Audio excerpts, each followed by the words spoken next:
नमस्कार, CSK news में आपका स्वागत है। दोस्तों आज 15 नवंबर हो चुका है। दोस्तों चीन की सेना का पालतू है कर्नल पर हमला करने वाला मणिपुर का आतंकी संगठन। जी हां, दरअसल अब बड़ी खबर निकल के आई है सुरक्षा एजेंसियों द्वारा। मणिपुर में जो हमला हुआ था सेना पे, वो दरअसल चीन ने कराया गया था। चीन की पीपल्स लिबरेशन आर्मी का निकला हाथ। दूसरी बड़ी अपडेट, अब आतंकियों की खैर नहीं, कश्मीर में बढ़ाएगी सुरक्षा बलों की तैनाती, तकनीक की मदद से होगा खात्मा, तैयार हुआ ब्लूप्रिंट। तीसरी बड़ी अपडेट, बाइडेन और जिनपिंग की आज होने वाली है वर्चुअल बैठक, लेकिन बैठक के बीच ताइवान को लेकर भिड़े अमेरिका और चाइना। जी हाँ, इसके बारे में भी आपको बताएंगे। इस बीच पाकिस्तान को चीन ने दिया बड़ा धोखा, सीपीईसी के सभी बड़े प्रोजेक्ट में बंद किया काम और निवेश, यानी पैसा देना बंद कर दिया है। फंस गया है इमरान खान। तो एक एक करके आपको विस्तार से खबरें बताएंगे। जहां पे एक बार फिर से हमला हुआ है अफगानिस्तान में, शिया मस्जिद में 6 लोगों की मौत। जी हाँ, बड़ी खबर निकल के आ रही है। और इस बीच S-400 मिसाइल सिस्टम जी आने जा रहा है भारत में। अमेरिका द्वारा प्रतिबंध लगाए जाने की जो सरगर्मी है वो बढ़ती नजर आ रही है। तो एक एक करके दोस्तों आपको बताएंगे। लेकिन S-400 पे चाइना जो है अड़ंगा लगाने की भी तैयारी कर रहा है। तो एक एक करके आपको बताएंगे। जहाँ पे काबुल में शिया हमला हुआ है और पाकिस्तान की जेल से रिहा किए गए 20 मछुआरे, तो बताएंगे एक एक करके। लेकिन उससे पहले एक छोटा सा निवेदन, अगर आपने चैनल को सब्सक्राइब नहीं किया तो पल पल के अपडेट के लिए चैनल को सब्सक्राइब करें और देश की इंडियन आर्मी के लिए जय हिंद लिखना मत भूलिएगा। दोस्तों दरअसल पहली बड़ी अपडेट निकल के आ रही है। चीन की सेना का पालतू निकला, मणिपुर में कराया गया हमला। पीपल्स लिबरेशन आर्मी यानी चीन की सेना के द्वारा कराया गया था हमला। बड़ा खुलासा हुआ है। भारत के खिलाफ सिर्फ पाकिस्तान और चाइना सिर्फ सीमा रेखा की तरफ से ही घात नहीं लगाए बैठे हैं, बल्कि इन दोनों देशों ने भारत के खिलाफ कई मोर्चों पर लड़ाई छेड़ रखी है। मणिपुर में शनिवार को आतंकियों ने सेना के काफिले पर जो हमला किया है, जिनमें कर्नल समेत 5 जवान शहीद हो गए हैं। इस घटना में कर्नल की पत्नी और बेटे की मौत हो गई है। घटना की जिम्मेदारी Manipur Naga peoples front MNPLF ने ली है। आपको बता दें, और ये एक नोट भी जारी कर दिया गया है। लेकिन आपको बता दें कि जो ये PLA है, जो ये संगठन है, ये चाइना की पीपल्स लिबरेशन आर्मी इसको कहीं ना कहीं तरीके से चलाती है। चीन की सेना का नाम तो PLA है, और यानी पीपल्स लिबरेशन आर्मी, और मणिपुर के इस आतंकी संगठन का नाम भी पीपल्स लिबरेशन आर्मी है। और इस संगठन को पाल पोस कर चीन की सेना ने ही, PLA ने ही बड़ा किया है। मणिपुर के यह आतंकी संगठन चीनी सेना का पालतू कुत्ता है और उसी के इशारे पर यह भौंकता है। आतंकवादियों ने मणिपुर के चुराचांदपुर जिले के सिंघट में इस घटना को अंजाम दिया था। लेकिन आपको बता दें, इस खुलासे के बाद मणिपुर के मुख्यमंत्री N वीरेंद्र सिंह, साथ साथ गृह मंत्री अमित शाह और रक्षा मंत्री राजनाथ सिंह ने साफ चेतावनी देते हुए कहा है कि इसके पूरे संगठन को अगले 6 महीने के अंदर सफाया किया जाएगा। ये पूरा का पूरा जो संगठन है, पीपल्स लिबरेशन आर्मी नाम के इस आतंकी संगठन को, इसको पूरी तरीके से सफाया करने के सुरक्षा बलों को आदेश दे दिए गए हैं। और ये बिल्कुल भी मणिपुर में सर नहीं उठा पाएगा। अगली अपडेट लेते हैं। अब आतंकियों की खैर नहीं, कश्मीर में बढ़ाएगी सुरक्षा बलों की तैनाती, तकनीक की मदद से होगा खात्मा। जम्मू कश्मीर में लश्कर और जैश के आतंकियों की मौजूदगी खत्म करने के और नए गुटों के पनपने से रोकने की रणनीति अपनाते हुए घाटी में बड़े पैमाने पर अतिरिक्त बलों की तैनाती की जा रही है। साथ ही तकनीकी प्रयोग से आतंकियों की निगरानी के लिए कई ठोस कदम उठाए जा रहे हैं। सुरक्षा एजेंसियों से जुड़े सूत्रों का कहना है कि घाटी में आतंकवाद के खिलाफ ऑपरेशन को और प्रभावी बनाकर नए खतरों से निपटने की रणनीति पे काम किया जा रहा है। आतंकवादियों द्वारा की जा रही टारगेटेड किलिंग के खिलाफ भी लगातार कार्रवाई हो रही है और बड़ी संख्या में ओवरग्राउंड वर्कर्स पकड़े गए हैं। सूत्रों के मुताबिक फेशियल रिकॉग्निशन टेक्नोलॉजी तकनीकी से लैस आधुनिक कैमरे भी घाटी के प्रमुख स्थानों पर लगाए जाएंगे। तो एक तरीके से हम कह सकते हैं कि अत्याधुनिक तरीके से अब आतंकियों पर शिकंजा कसने की तैयारी जो है वो तेज हो चुकी है। अगली अपडेट, बाइडेन जिनपिंग की बैठक से पहले और बड़ी टेंशन, ताइवान को लेकर भिड़े अमेरिका और चाइना। दोस्तों US राष्ट्रपति जो बाइडेन और चीनी राष्ट्रपति शी जिनपिंग आज यानी सोमवार को बैठक करने जा रहे हैं। इससे पहले अमेरिका और चाइना के बीच विवाद और बढ़ रहा है। ताइवान पर चीन की धमकी के बाद अमेरिका ने भी सख्त तेवर दिखाए हैं, जिसके बाद संभावना है कि इस बात को लेकर जताई जा रही है कि शी जिनपिंग और जो बाइडेन की बैठक भी तनावपूर्ण रहने वाली है। दोस्तों, अमेरिकी विदेश मंत्री एंटनी ब्लिंकन ने ताइवान को लेकर चीन की विदेश मंत्री यांग शी के बयान पर चिंता जताई है। साथ ही अमेरिकी राष्ट्रपति जो बाइडेन और चीनी राष्ट्रपति शी जिनपिंग के बीच आगामी वार्ता से पहले वैश्विक ऊर्जा आपूर्ति सुनिश्चित करने के उपायों का आह्वान किया है। बैठक से पहले व्हाइट हाउस की तरफ से जारी बयान में कहा गया है कि अमेरिकी विदेश मंत्री एंटनी ब्लिंकन ने 12 नवंबर को पीआरसी स्टेट काउंसलर और विदेश मंत्री वांग वी के साथ बातचीत करेंगे।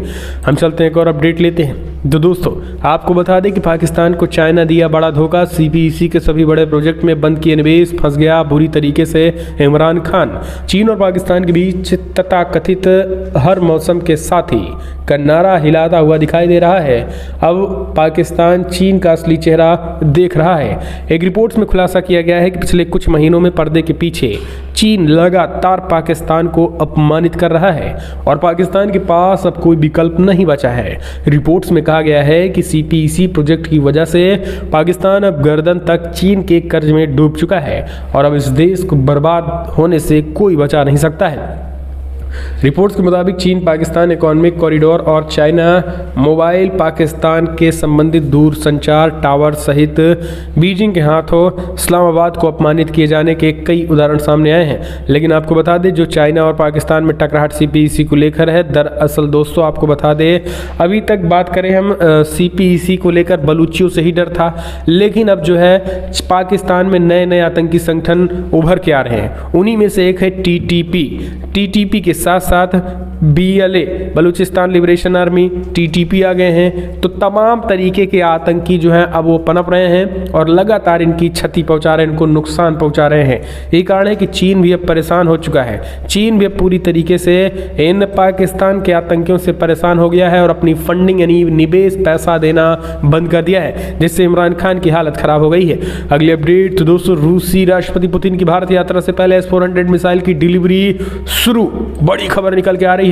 लेकिन चाइना लगातार अड़ंगा लगाने की कोशिश कर रहा है। जी हां दोस्तों, दरअसल रूस के राष्ट्रपति व्लादिमीर पुतिन की यात्रा से पहले भारत को S-400 मिसाइल डिलीवरी शुरू हो गई है। हालांकि भारत ने इस डिलीवरी की आधिकारिक घोषणा नहीं की, लेकिन रशिया की सरकारी मीडिया ने S-400 मिसाइल सिस्टम बनाने वाली कंपनी के डायरेक्टर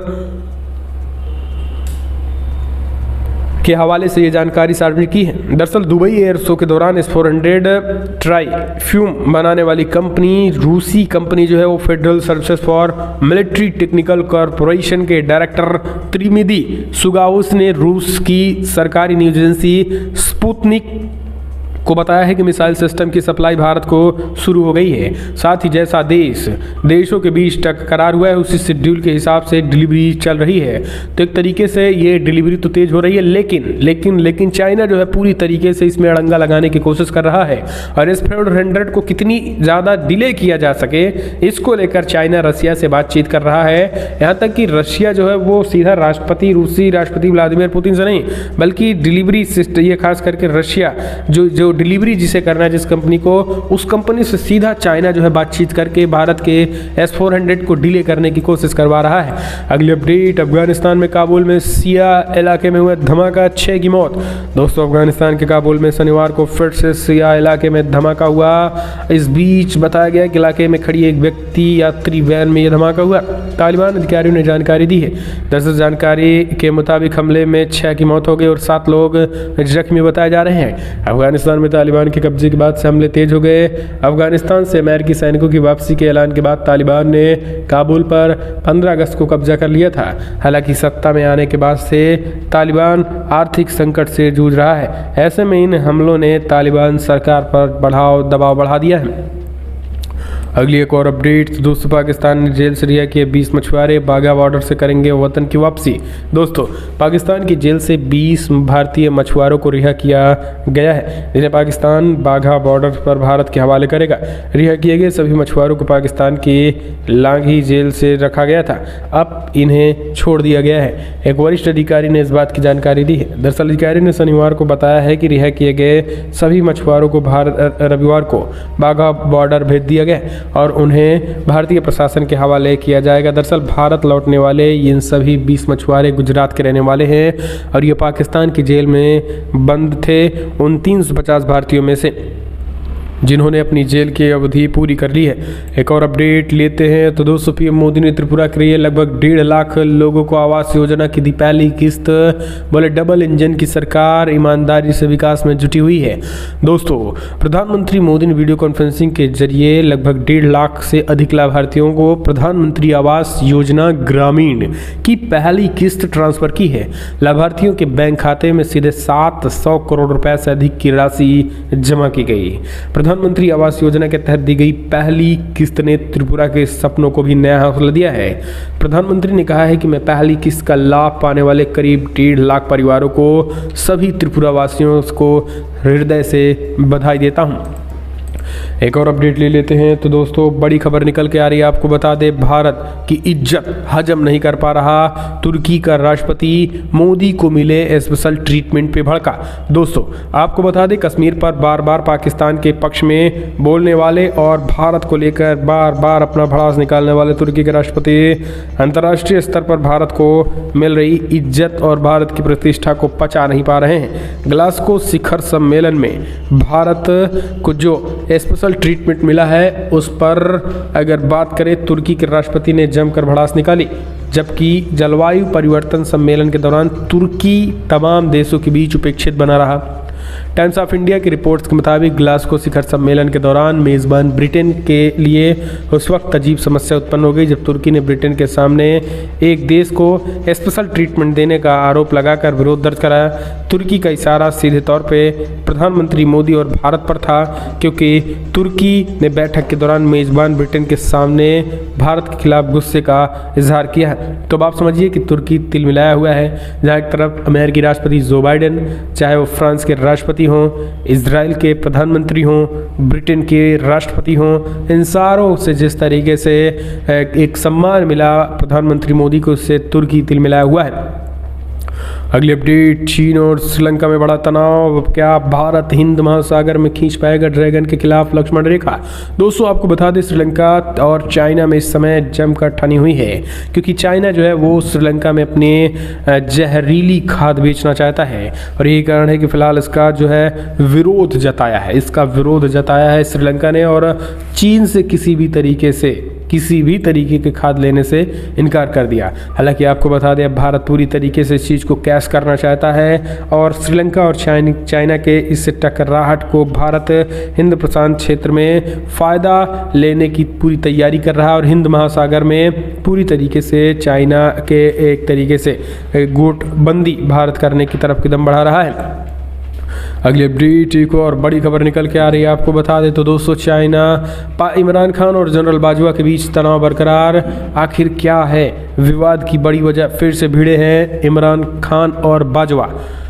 दोस्तों, पाकिस्तान में लेफ्टिनेंट जनरल नदीम अंजुम 20 नवंबर को ISI चीफ के तौर पर कमान संभालने वाले हैं, लेकिन इस्लामाबाद के सत्ता के गलियारों में राजनीतिक सैन्य मतभेद बढ़ता जा रहा है। प्रधानमंत्री इमरान खान और पाकिस्तान के सेना प्रमुख जनरल कमर जावेद बाजवा के बीच ISI चीफ को लेकर अभी भी मतभेद है। इमरान खान को मौजूदा ISI प्रमुख लेफ्टिनेंट जनरल फैज़ हमीद को पद पर बनाए रखने के पक्ष में है। अंजुम वर्तमान में कराची कोर कमांडर हैं और जनरल हमीद को पेशावर कोर कमांडर के रूप में तैनात किया गया है। भले ही पाकिस्तान में दो बड़े नाम आमने सामने हो, लेकिन इमरान की मुसीबत इसलिए भी बढ़ती जा रही है क्योंकि देश की अर्थव्यवस्था का बेड़ा गर्क हो गया है। अगले update, UP assembly election. Lucknow में बोले सीएम योगी, जिन्ना का समर्थन करने वाले ही तालिबान के समर्थक हैं। जी हाँ दोस्तों, यूपी के मुख्यमंत्री योगी आदित्यनाथ ने एक बार फिर से वामपंथी इतिहासकारों पर निशाना साधा। सीएम योगी ने कहा कि इतिहासकारों ने अशोक व चंद्रगुप्त मौर्य को महान नहीं बताया, बल्कि चंद्रगुप्त मौर्य से हारने वाले सिकंदर को महान बताया था। ये देश के साथ धोखा है और जनता को इस बात को समझना चाहिए कि देश के साथ कितना धोखा हुआ है। सीएम योगी ने कहा है कि इतिहासकार इन सब मुद्दों पर मौन है। अगर सच्चाई भारतवंशियों के मन में आ जाएगी तो समाज और एक देश एकजुट खड़ा हो जाएगा। वहीं सीएम योगी ने कहा है कि आज विपक्ष देश का निर्माण करने वाले सरदार पटेल का अपमान कर रहा है। सीएम योगी ने जिन्ना समर्थक अखिलेश यादव पर बड़ा हमला बोला। उन्होंने कहा कि आज ये जिन्ना समर्थन कर रहे हैं, कल तालिबान का यही समर्थन करेंगे। अगली अपडेट तो दोस्तों, अफगानिस्तान के लोगों को मिलेगी राहत, 7 प्रांतों में पासपोर्ट जारी करेगा तालिबान। दोस्तों, अफगानिस्तान की तालिबान सरकार जल्द ही लोगों को पासपोर्ट जारी करना शुरू कर देगी, लेकिन सभी प्रांतों में ये सेवा अभी शुरू नहीं होगी। अफगानिस्तान के पासपोर्ट निदेशालय के अधिकारी ने कहा है कि प्राधिकरण रविवार से बल्ख, पंक्तियां, कंधार, कुंदुज, हेरात, नंगरहार और खोस्ता प्रांत में पासपोर्ट जारी करना शुरू करेगा।